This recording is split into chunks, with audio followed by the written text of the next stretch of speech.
Hey there, in this video I want to explain the 4% rule. This is also known as the safe withdrawal rate, or basically the rate at which you can spend your money without running out of money, and this determines when and how much money you need to retire. This is another video in my personal finance series. An easy way to calculate what this means for you and how much money you'll need to retire is by flipping around the 4% rule and multiplying your yearly expenses by 25. For example, if you and your family spend $40,000 per year, you'll need to have $1 million invested to last a lifetime. But there must be some limit to how long you can withdraw 4% and still have money left over, right? The study that explains the 4% rule is called the Trinity study, and it looked at how much money you'd need to retire for people retiring every year between 1926 and 2009. The study found that if you invest 50% of your money in stocks and 50% of your money in bonds, withdrawing 4% of your total net worth will be fine for 25 years, 100% of the time. It will never fail. Taking out 4% for 30 years will work for 96% of the time. Only if you retired in a very unlucky year and never made any money after retirement, including pensions or Social Security, the 4% rule didn't work.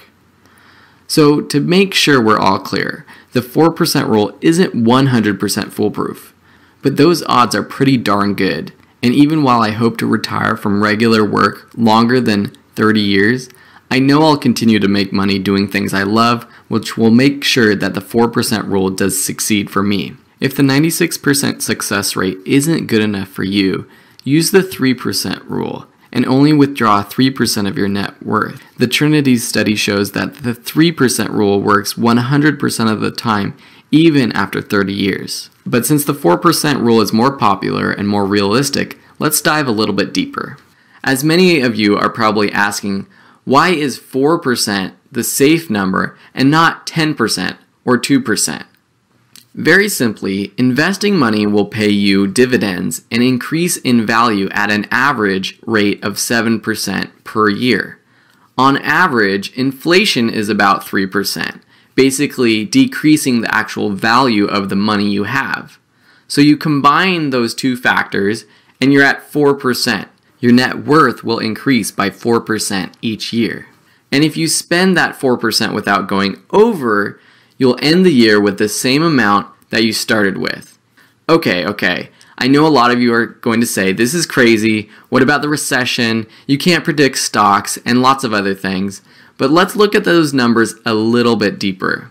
Since 1900, over 100 years ago, the average rate of return per year for investments has been 7%, assuming that you reinvest the dividends that you earn.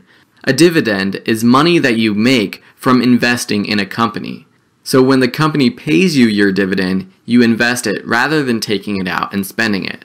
So that's on average 7% per year for over 100 years. As for inflation, since 1913, again over 100 years ago, the average yearly inflation has been 3.22%.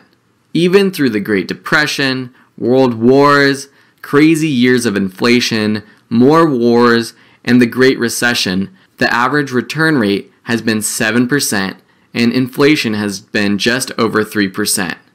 So what does this tell us? It tells us that investing is more about being patient and investing early rather than trying to time the market. Now, this doesn't mean that it can't change. Investing is a risk, and that's why you do it, to make money from it.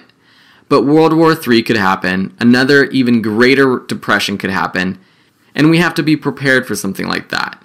Because if you retired with $1 million invested in 2007, assuming you'd be able to spend 4% of your net worth per year for the rest of your life, you were in for a surprise, which might have meant going back to work for a few years to wait out the recession.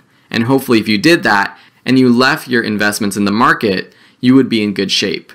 So the key takeaway is that throughout the history of the modern world, you'll be fine to retire using the 4% rule. If you're still a little hesitant, use the 3% rule and multiply your yearly expenses by 33 1/3 to get the amount of money you'll need to retire on.